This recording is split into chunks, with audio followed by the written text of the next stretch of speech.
magandang umaga po sa inyong lahat. So, andito po tayo ngayon sa AA Sukat Paranaque Branch po. So, meron po tayo itong isang kaagamin na kakausapin kung paano po siya natulungan ni Smartro nung siya ay everyday treatment kay Smartro po. So, ito po siya. Magandang umaga po, Mami Myra. Pwede ka po bang magpakilala sa ating mga kaagamin po na nanonood ngayon, Mami May? Ako nga pala, si Myra Tangalin. Mami, pwede niyo po bang sabihin sa amin kung ano po ba ang iyong sakit po nalalaman? Ang aking sakit, kidney stone. Magalang ko sa ako noong 2019, November. Okay, ma'am. So, nagkalaman po kidney stone, ma'am. Ayan. So, nagkaroon na po ba ng mga sakit na naman? Before that, at pumunta kami ng aking kapatid sa pribadong hospital. Tapos, may naramdaman kasi ako, kaya pina-admit ako. Ang findings ng doktor, kidney stone daw ako. Tapos, sabi niya, okay lang daw. Pero, sabi ng kapatid ko, bumalik naman kami ng ay sa isang 1 week para yung gamot na ay yung antibiotic na binigay sa akin, inumin ko ngayon. Pagka ng 5 days, bumalik kami. Sabi niya sa amin, okay na ba yan? Ang sagot ng kapatid ko, doon may pampatunaw ko sa kidney, ay yung sa stone niya, kung maaari, yun naman ang ibigay mo.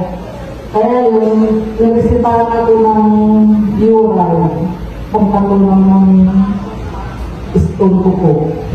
Oh, okay. So, yung ininom po yung gamot ni, may pagbabago po ba? Naramdaman mo po ba na mag-aalang pa kami gamot nung mag-everyday? Inom ka na sa inyong gamot?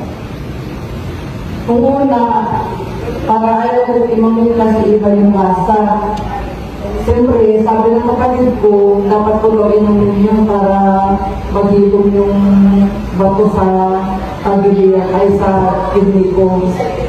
Inumin ko rin ang pag-inom. 3 times a day na ka. Kaya nga, hindi ko na 2 times na lang. Kasi masama talaga ang panglasa ko sa uyuan na yan. Okay, so pwede po ba namin malaman kung paano mo nakilala si Smartphone or kung paano ka napunta dito? Sino po ba ang nag-invite sa iyo dito kay Smartphone po? May isa akong kaibigan, kumakalang ko dito sa smartphone, sabi na sa akin, kaya pumunta ka sa smartphone, madali lang naman yun, 30 minutes lang. Sige, tayo bukas. And then, pumunta akong paumagahan, kumalang po ako. After that, ilang gabi yan, nagkaramdam ako ng kakaiba sa katawan ko.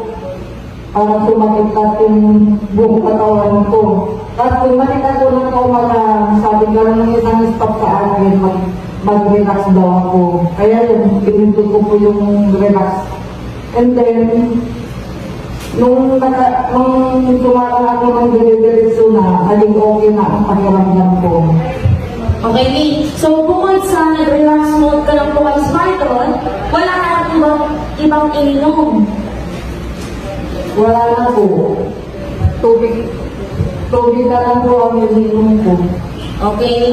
So, nung hindi mo pa nakilala si Smartphone, pwede mo ba naman malaman kung paano ka pinapahirapan ng iyong sakit na kidney stone po? Ay, nung hindi ko pa nakilala si smartphone, sa aking pagtulog, hindi talaga ako diretso matulog. May patron sa pagkakilang ko, hindi ko alam kung saan ako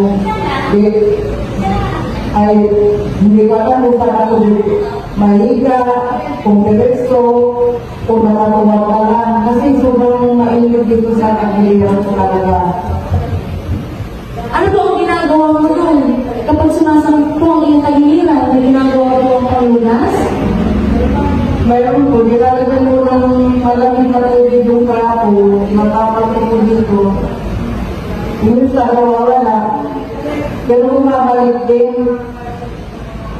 Pero nung nakilala mo na si smartphone ko, naging maganda po ba ang iyong pakiramdam? Sumasakot pa po ba ang iyong tagaliran o umiilit pa po ba? Hindi na po. Kasi, hindi ko, parang nawala na yung sakit ng likod ko. Kasi, hindi na ko siya umiinit eh. Hindi ko talaga, wala na akong nararamdaman. Tulad ngayon, gusto pa din makita ng paano ko naipon ang mga bagay na natanggal sa aking kidney. So, Pwede po bang pakilangin? Ayan, so... tapos yan. Ayan. So, paano po ba na-ilagay siya kay pamangin na lang pa? Pag-i, araw-araw, tinitignan ko yung ini ko, yung may lumabas na pangamait na bato. Iniinom ko yan araw-araw.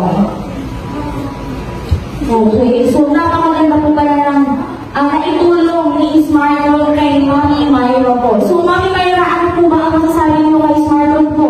At nagbubot ako magpapasalamat kay Smartphone dahil nakilala ko siya.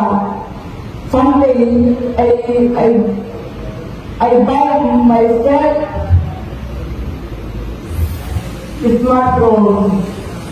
But the result pagaling ng ating business. Lubot ako.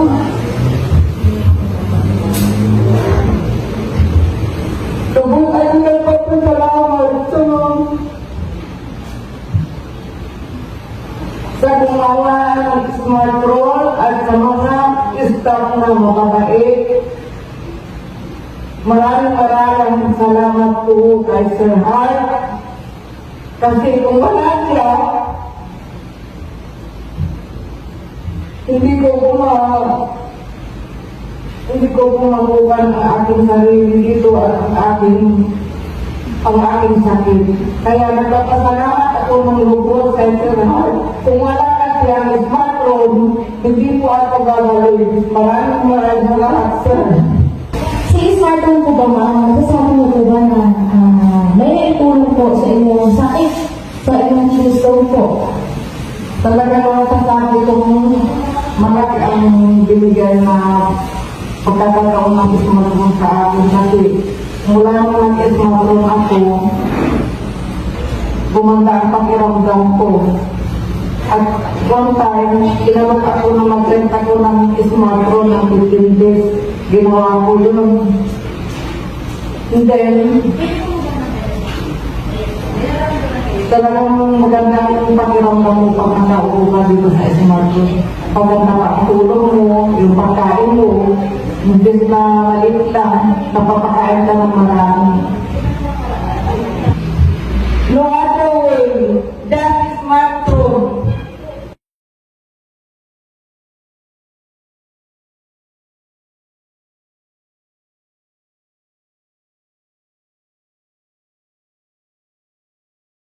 No other way, just Smartron.